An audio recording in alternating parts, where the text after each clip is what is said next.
Assalamualaikum warahmatullahi wabarakatuh. 90.1 Fas FM, Family Radio, anak baru untuk keluarga. Selamat malam keluarga Fas yang ada di Magelang dan sekitarnya, dimanapun Anda berada. Kembali malam hari ini Bagus hadir untuk menemani keluarga Fas di kesempatan malam hari di hari Senin 3 Oktober 2022 dalam program baru, yaitu Bias Sutra, dimana Bias Sutra ini adalah bincang asik seni budaya Nusantara. Insya Allah sampai kelar nanti jam 9 ya. Dan untuk keluarga Fas dimanapun Anda berada, semoga selalu dalam lindungan Allah Subhanahu Wa Taala, dan semoga malam hari ini jauh lebih baik segalanya daripada malam-malam sebelumnya, amin. Dan untuk keluarga Fas yang nanti ingin bergabung dengan kita seperti biasanya, untuk phone live-nya di 314330 dan di WhatsApp-nya di 08157870 9640. Nanti Bagus tungguin dan jangan lupa namanya. Dan di edisi pertama malam hari ini, narasumber kita, beliau adalah orang yang super sibuknya luar biasa ya. Dan alhamdulillah ini setelah perjanjian kurang lebih 2-3 tahun yang lalu baru ada waktu hari ini. Dan beliau adalah Kang Abed Nugroho. Assalamualaikum Kang Abed. Waalaikumsalam warahmatullahi wabarakatuh. Selamat malam keluarga Fas dimanapun panjenengan berada. Alhamdulillah. Ini Kang Abed ini memang kesibukannya luar biasa, tapi insya Allah mulai malam hari ini setiap Senin akan menyapa keluarga Fas dari jam 8 sampai dengan jam 9. Oke, untuk yang pertama tentu saja kita akan memperkenalkan terlebih dahulu. Dan untuk Kang Abed ini sampai saat ini masih menjadi Ketua Les Bumi Cabang Magelang ya? Iya, jadi saya ini didaulat oleh para kasepuhan di lingkungan pengurus cabang Nahdlatul Ulama Kabupaten Magelang. Jadi kalau ngomongkan les bumi di Magelang itu kita bentuk mulai 2008 Mas Bagus. 2008. Iya, 2008 waktu itu adalah kepengurusan les bumi pertama di cabang ya. Jadi mungkin di daerah lain, jadi les bumi itu kan mulai 1966 itu kan dibekukan oleh pemerintahan Orde Baru waktu itu. Jadi les bumi itu berdiri, kalau di pusat itu berdiri 1954, kemudian berjalan dan sampai tahun 1966 itu dibekukan. Dan muncul kembali itu 2003 waktu muktamar di Solo ya, di Boyolali, di asrama haji Donohudan itu ya. Kebetulan saya juga ada di sana juga, tetapi sebelumnya tentu sudah diawali dengan cita-cita bersama oleh seluruh penggerak seni dan budaya. Waktu itu sebagai ketua pertama setelah vakum itu dan hidup kembali itu adalah Dr. Ngatawi Al-Jazdro. Itu beliau adalah asistennya Gus Dur waktu itu. Saya kira semuanya orang sudah banyak yang kenal dan tahu beliau gitu. Nah, di 2008 itu kebetulan ada perhelatan yang besar yang dilaksanakan di Borobudur, yaitu Les Bumi membuat kegiatan event yang berskala nasional, itu Borobudur Spiritual Art. Borobudur Spiritual Art itu dilaksanakan di 2008. Nah, itu adalah kerja budaya dari pengurus besar Nahdlatul Ulama, yaitu di bidang seni budaya atau les bumi. Jadi komandonya adalah les bumi waktu itu. Nah, karena ada perhelatan yang sifatnya nasional dari pengurus cabang, pengurus pusat, pengurus besar Nahdlatul Ulama, akhirnya mau tidak mau di cabang ini harus ada. Nah, disitulah kita kemudian membentuk les bumi tingkat cabang, kemudian kita mohonkan restu pada kasepuhan. Jadi les bumi cabang Kabupaten Magelang ini aktif mulai 2008 sampai hari ini. Ya, alhamdulillah sudah 3 periode inilah. Jadi sudah berjalan ya 12-13 tahun lah. Ya. Oke.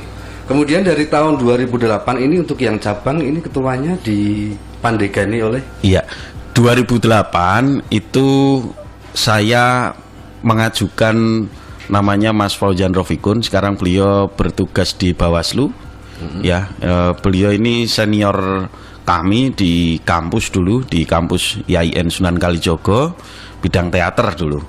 Mas Fauzan Rofikun kita daulat untuk menjadi ketua les bumi pertama Kabupaten Magelang. Sampai kita satu periode itu ada satu pagelaran yang besar, yaitu pencanangan wisata ziarah. Jadi waktu itu saya masih ingat menterinya pariwisata itu Bapak Jero Wacik yang dari agama Hindu, Pak Jero Wacik dari Bali. Kebetulan beliau beragama Hindu, tapi atas masukan-masukan dari PBNU, kemudian kita waktu itu mencanangkan kebangkitan wisata ziarah. Jadi ziarah itu supaya lebih terakomodir. Jadi ini kaitannya dengan fasilitas para peziarah. Jadi ada keterlibatan pemerintah waktu itu yang harus kita ambil dan kita hadirkan ke petilasan-petilasan dan makam-makam para ulama, para wali. Karena di lingkungan Nahdien tentu kita mengenal apa yang namanya Wali Songo. Nah, sebelum itu kan memang setiap ahli waris makam ini berjalan sendiri-sendiri. Nah, mulai dari kita pencanangan ziarah itu kita satukan mereka dan dibuatkan ya semacam asosiasi lah, paguyuban pengelola ahli waris makam Kasunanan atau Kasepuan atau makam para wali. Nah, ini adalah kepentingannya untuk mengakses dari fasilitas-fasilitas yang ada di pemerintah dan kita berikan kepada para pengelola makam ini yang diziarahi. Karena tentu di sana butuh infrastruktur, tempat parkir, toilet, jalan, kemudian ya fasilitas-fasilitas pendukung lainnya. Itu yang kemudian menjadi sangat penting, dan itu peran serta Les Bumi sangat besar di situ waktu itu. Dan kita mengirim 250 seniman dari Magelang waktu itu, Mas Bagus. 250 seniman Magelang waktu itu pencanangannya dilaksanakan di Sunan Derajat di Paciran Lamongan. Kita mengirim 250 itu, komposisinya adalah 100 penerbang, kemudian juga 150 penari.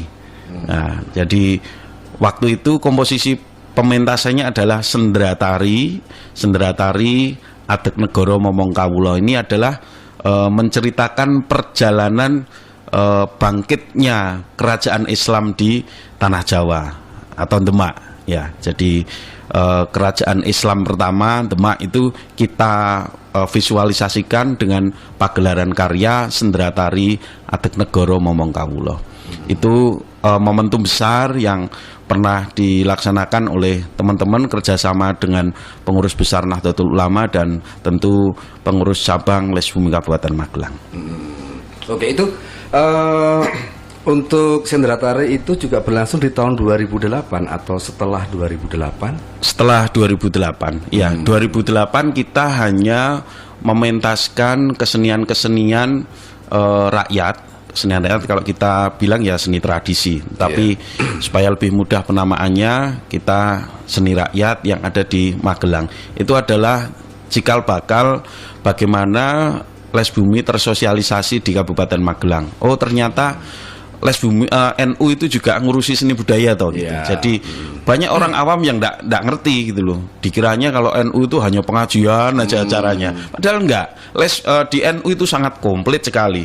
Ngurusi pertanian, ngurusi kesehatan, ngurusi pendidikan di bawah Ma'arif, ngurusi pondok pesantren, juga ada yang bagian ngurusi seni budaya. Lah yang ngurusi seni budaya itu ya Les Bumi itu, Lembaga Seni Budaya Muslimin Indonesia. Nah, ini perlu masyarakat ketahui supaya pandangan masyarakat awam terhadap NU ini juga bisa luas, sehingga NU ini juga ternyata besar dan tidak hanya urusan keagamaan saja, tapi juga yang berkaitan dengan sosial, kemasyarakatan, kesehatan, dan juga kesenian dan kebudayaan. Nah, kesenian kebudayaan kemudian kalau di NU saat ini kita ekspresikan dan kita wujudkan sebagai bentuk bagaimana mengajak masyarakat untuk lebih mencintai negeri ini, mencintai Indonesia ini dengan cara kita mencintai seni dan budaya. Jadi kalau kita cinta seni dan budaya Indonesia, otomatis kita akan mencintai negeri ini. Kira-kira sederhananya seperti itu. Selain juga seni budaya kita gunakan sebagai media dakwah. Ini adalah itba kepada para wali yang waktu itu kita juga banyak mendengar dan kita banyak tahu bahwa seni budaya ini tentu digunakan oleh para wali untuk menyebarkan agama di Nusantara ini.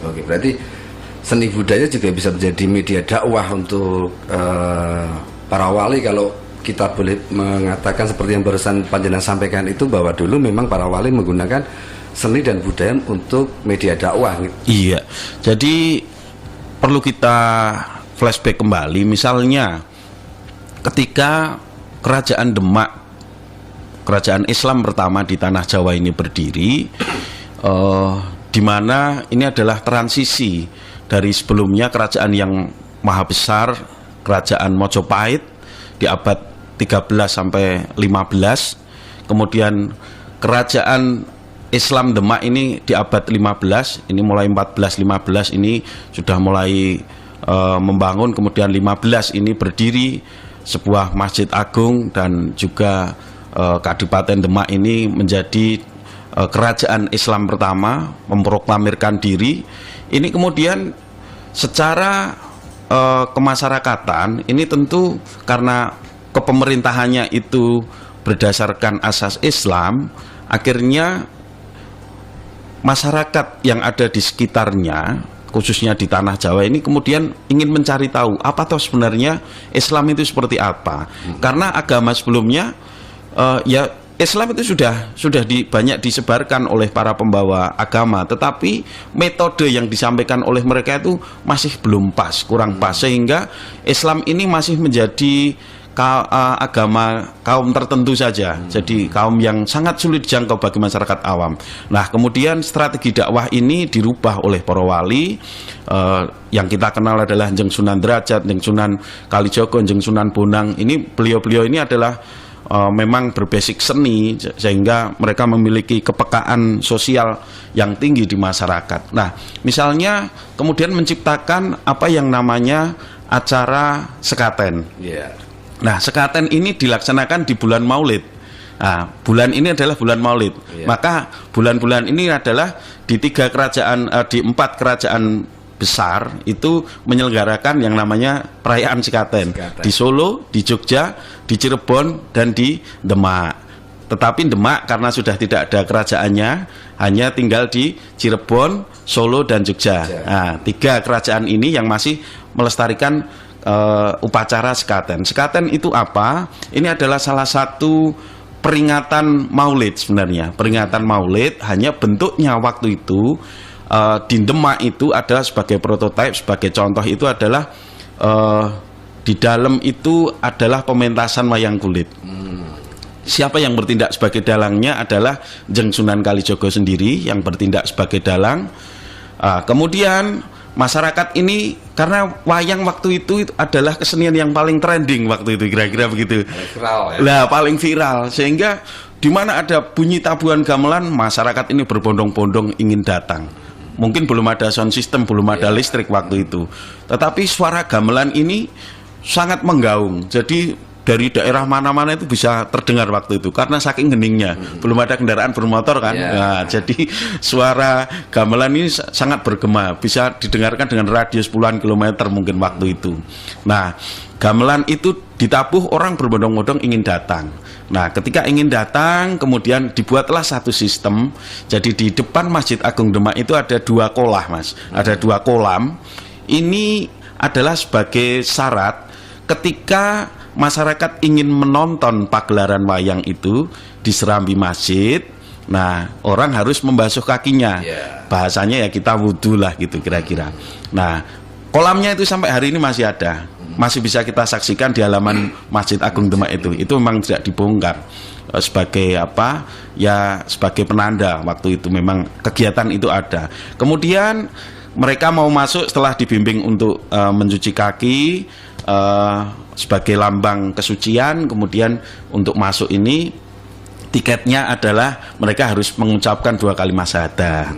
Jadi yang mau masuk ini dibimbing. Otomatis ketika masyarakat ini sudah mengucapkan 2 kalimat syahadat, otomatis dia sudah menjadi Islam. Ya, karena syarat untuk orang menjadi masuk Islam itu adalah mengucapkan 2 kalimat syahadat. Itu tiketnya. Nah, syahadatain, kenapa disebut sekaten itu? Karena syahadatain itu dari kata syahadatain atau kalimat syahadat, mengucapkan 2 kalimat syahadat.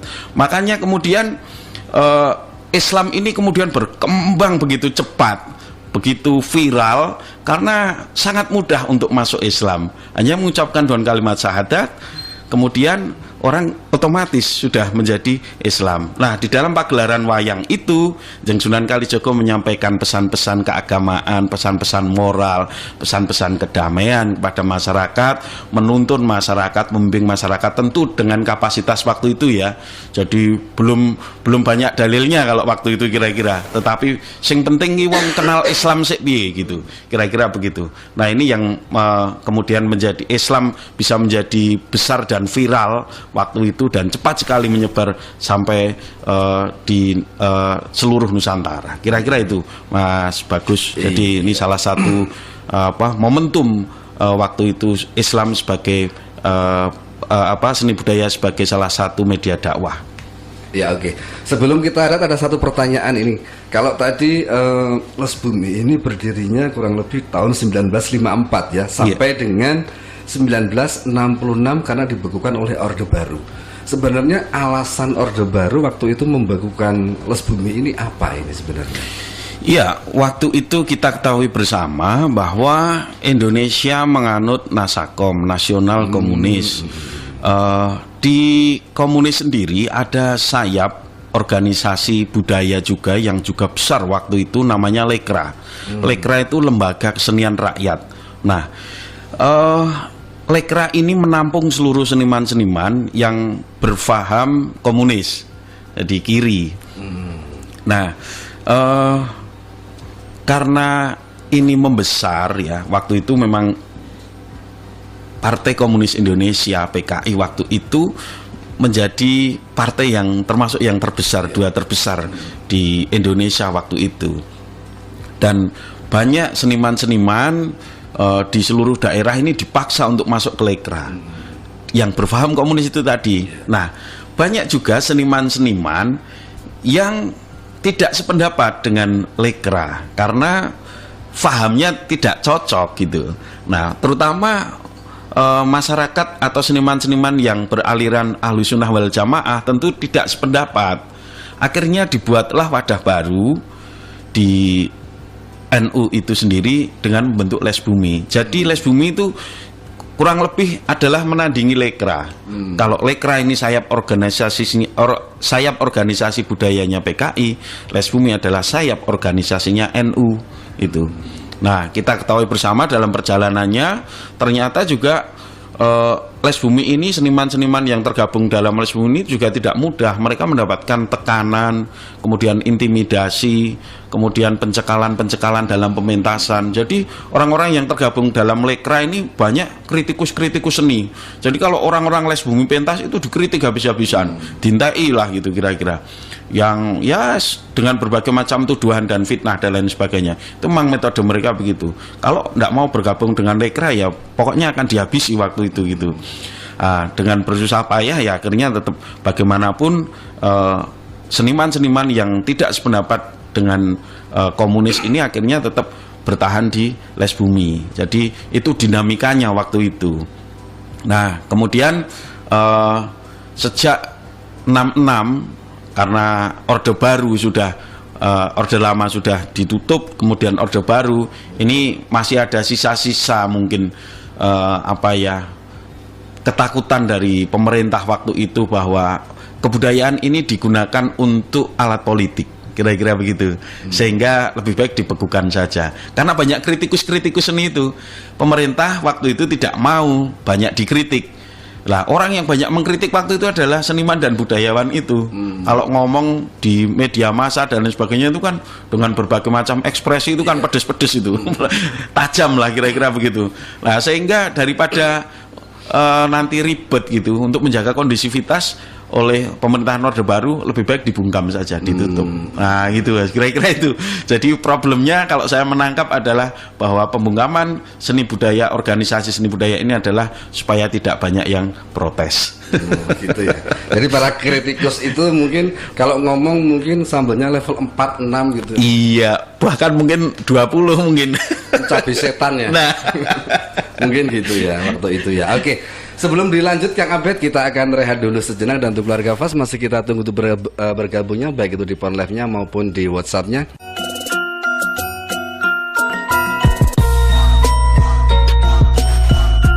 Ya, keluarga Fas masih terus melaju dari kawasan Tegarjo Magelang di 90.1 Fas FM, Family Radio warna baru untuk keluarga. Malam hari ini masih dalam gelaran Bias Sutra, bincang asyik seni budaya Nusantara bersama Kang Abed Nuko. Tapi sebelum dilanjut, berbagi info terlebih dahulu untuk keluarga Fas ya.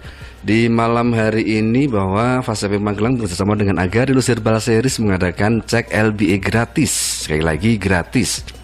LBE atau Live Blood Analysis merupakan metode deteksi penyakit dengan melihat profil darah menggunakan mikroskop yang bisa dilihat langsung melalui monitor untuk mendeteksi berbagai macam penyakit yang Anda derita. Kalau selama ini Anda mengalami tengkuk leher yang kaku, tangan dan kaki sering kesemutan, atau bahkan beberapa bagian tubuh mulai tidak berfungsi secara maksimal, ayo segera datang dan konsultasikan kepada kami, agen resmi Agarilus Herbal Series Magelang di lantai 2 Gedung Radio Fas FM setiap hari Sabtu.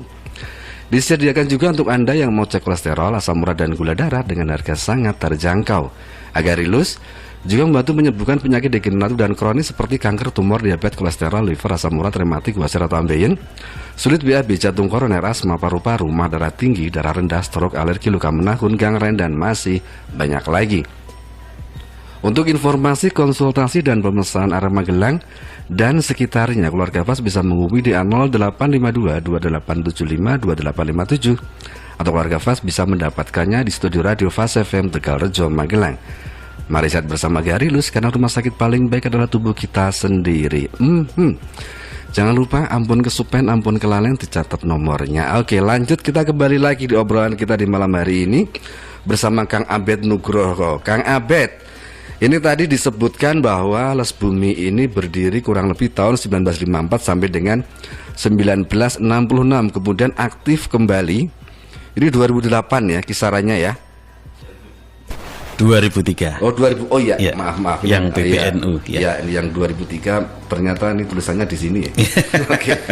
Mungkin bisa dijelaskan juga mungkin dari teman-teman anggota Les Bumi yang mungkin namanya tidak asing lagi untuk para keluarga Fas yang dari dulu bergabung di Les Bumi, ada siapa saja nih Pak? Contoh-contohnya kan. Iya, kalau jadi gini, kalau di pusat ini kita pernah punya sastrawan dan juga pegiat film itu. Kalau yang sastrawan ini Asrul Sani. Jadi Asrul Sani. Iya, ini kalau di pelajaran anak-anak SMP ini pasti sering baca puisinya ini.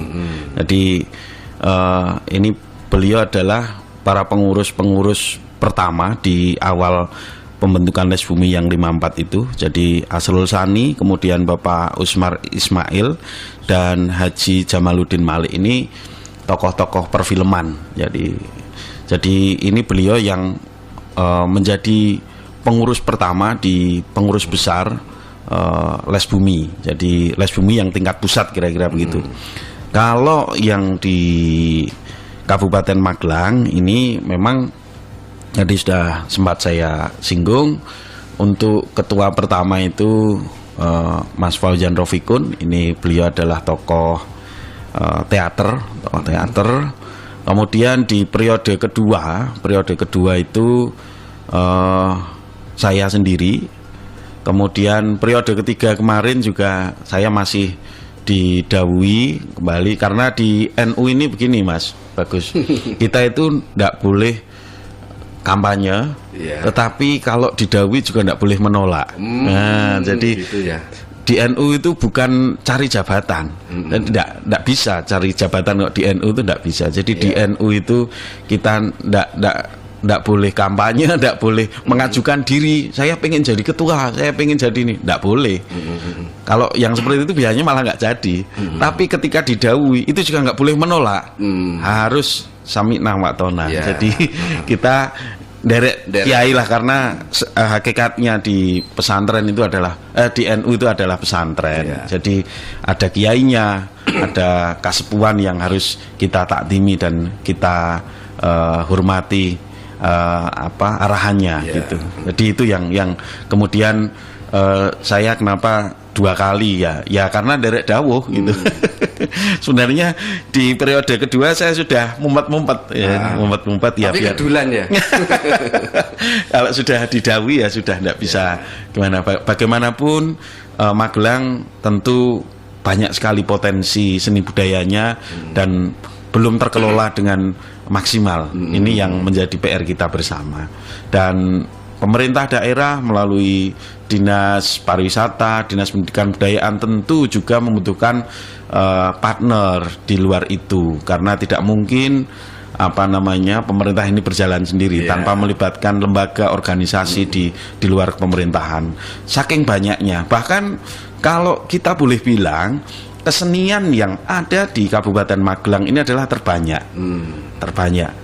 Klaimnya begitu. Jadi ada sekitar 3.000 sekian, tepatnya saya kurang pas, kurang tahu karena kebetulan tidak membawa data. Jadi 3.000 sekian ada kelompok kesenian yang ada di Kabupaten Magelang.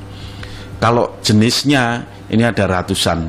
Jadi Kabupaten Magelang ini sangat kaya sekali dengan yang namanya seni budaya. Nah, kita cuma bisa bilang kaya-kaya, tetapi kalau tidak bisa mengelola dengan baik, ini tentu juga lama-lama juga akan hilang.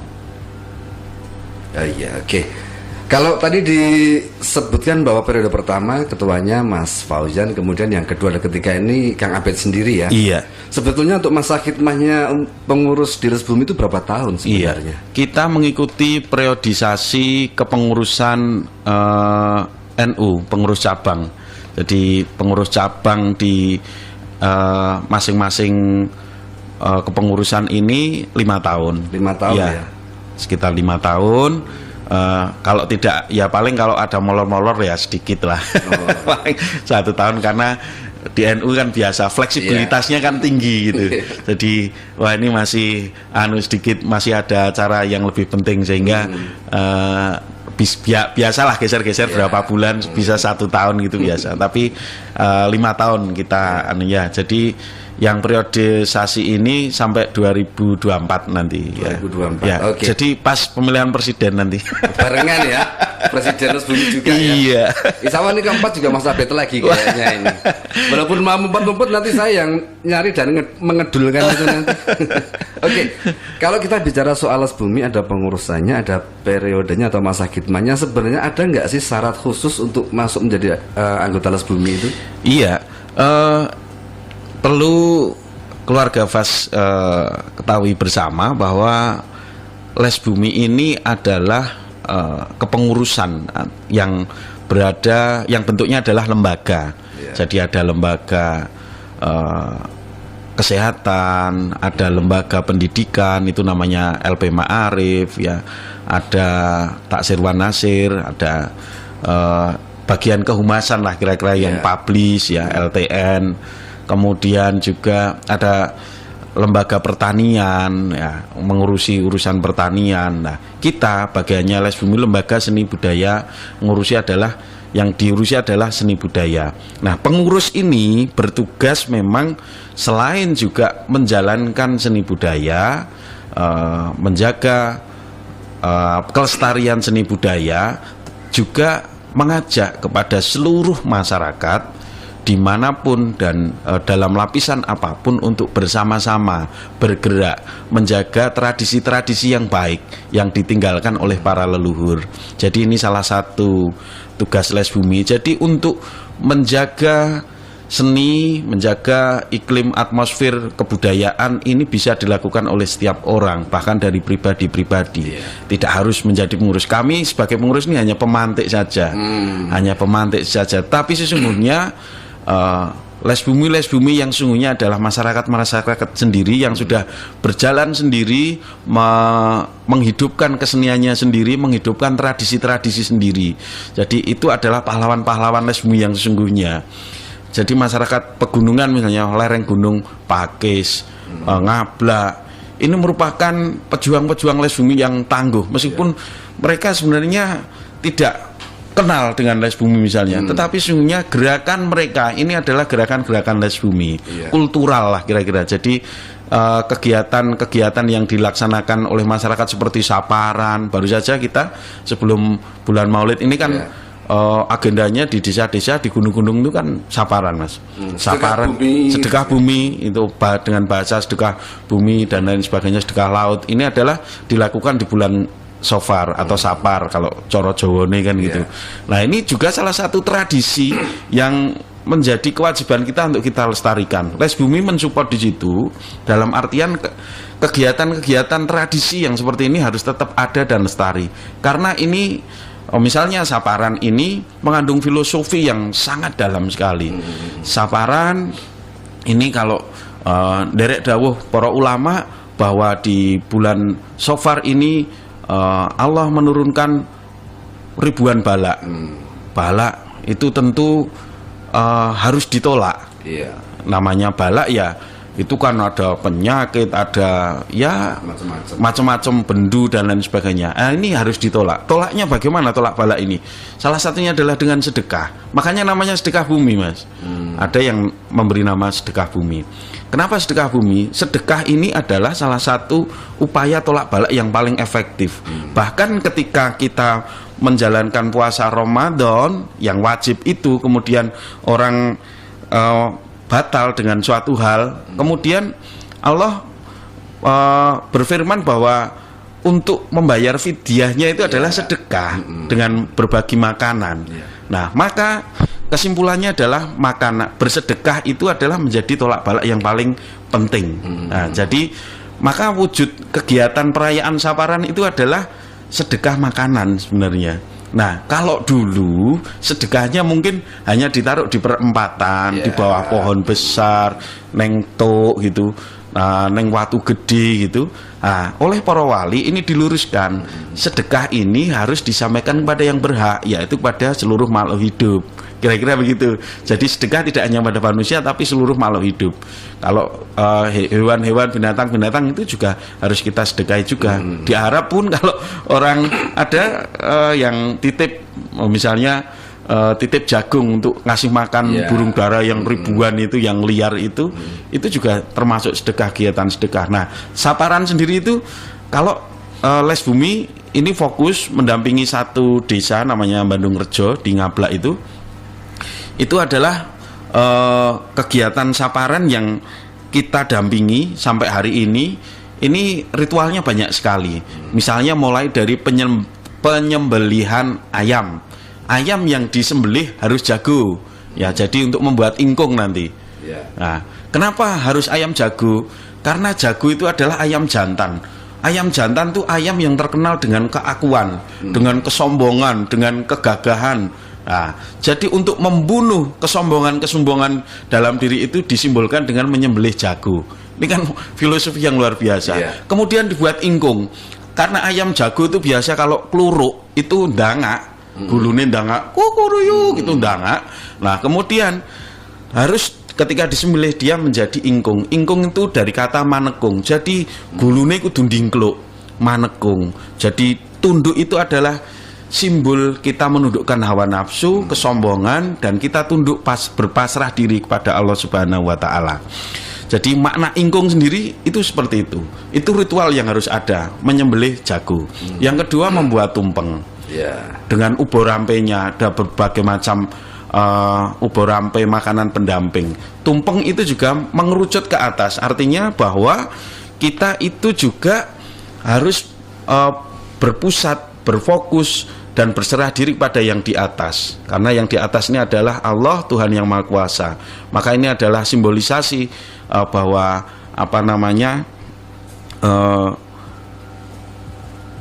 ingkung dan juga ubur rampenya ini tadi, tumpeng ini adalah sesuatu yang tidak bisa terpisahkan, karena bagaimanapun berpusat, berporos pada yang di atas. Kemudian yang paling menarik menurut saya adalah makanan itu yang harus ada adalah pisang rojo setangkep, Mas. Pisang rojo setangkep. Nah, pisang rojo setangkep itu, pisang rojo adalah pisang yang paling tinggi derajatnya, harganya paling mahal. Yang dipilih harus itu.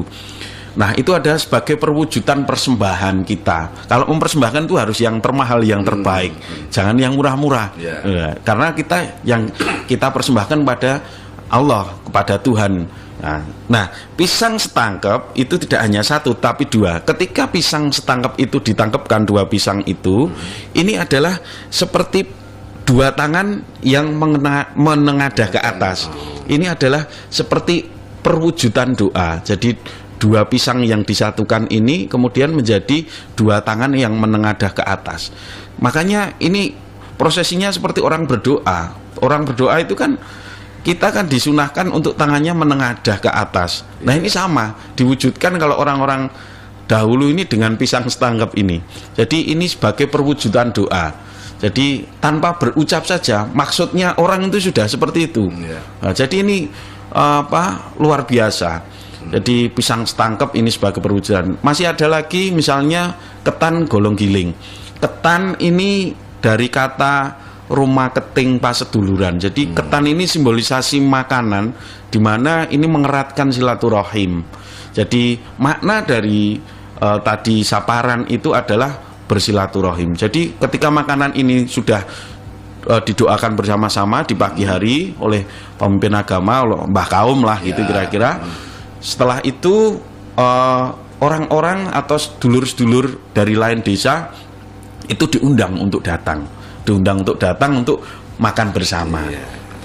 Nah, itu sedekahnya itu makan bersama itu. Jadi sebenarnya itu yang disuguhkan pada para handetolan dan sanak famili dari berbagai macam daerah. Selain juga sebagai fungsi tolak balak juga adalah silaturahim yang paling penting dan perwujudan doa dari menolak balak itu tadi. Nah, kemudian biasa ada saparan, itu biasanya ada tontonan, ono wayang, ono jadilan, dan pelengkap saja kalau sekarang. Ada beberapa desa yang memaknai saparan itu wayangan. Bukan di situ sebenarnya nilainya. Nilainya adalah dinilai sedekah itu tadi. Nah, wayangan ini sekarang sudah tidak berfungsi efektif lagi sebagai media dakwah.